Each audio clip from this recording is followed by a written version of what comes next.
కోరికలొచ్చెను ఎందుకో ఈ నేల మీద కన్న బిడ్డపై కక్షను గట్టి ముందుకు పోవుట మంచిదేనా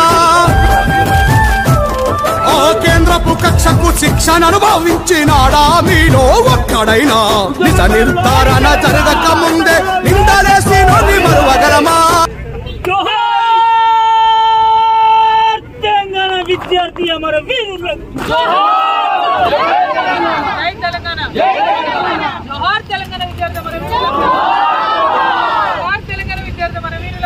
జాగృతి జనం పాట పేరుతోని ఎక్కడికి పోయినా ఏ ప్రభుత్వాలు మారినా సమస్యలు మాత్రం ఎక్కడున్నాయి అక్కడ ఉన్నట్టే ఉన్నాయి. ప్రజలకు మాత్రం మనం అనుకున్న సహాయం జరుగుతలేదు. కాబట్టి తెలంగాణ ఉద్యమకారులందరితో నా విజ్ఞప్తి, మనం మరొక ఉద్యమం చేపట్టాలి. తెచ్చుకున్నటువంటి తెలంగాణను మంచి చేసుకోవడానికి ఖచ్చితంగా అనేక కార్యక్రమాలు చేయాలి. ఇలా పొద్దున జుక్కల నుండి మేము బయలుదేరి వస్తూ ఉంటే మరి ప్రాజెక్టులు ఎక్కడున్నాయి అక్కడనే ఉన్నాయి. ఏవైతే కళలు కానీ తెచ్చుకున్నామో అవి సంపూర్ణం కానటువంటి పరిస్థితి కనబడుతూ ఉన్నది.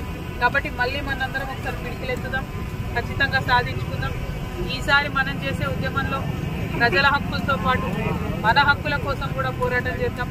మీకు ఆ హక్కు రావడం కోసం అది ఇల్లు కావచ్చు, పెన్షన్ కావచ్చు, గుర్తింపు కావచ్చు, దానికోసం మీ సోదరిగా మీ అడుగులో అడుగునై నేను కూడా మీతో పాటు కలిసి నడుస్తానని ఈ సందర్భంగా తెలియజేస్తూ మరి ఉద్యమకారులందరికీ మళ్ళొకసారి జై తెలంగాణ, జై తెలంగాణ.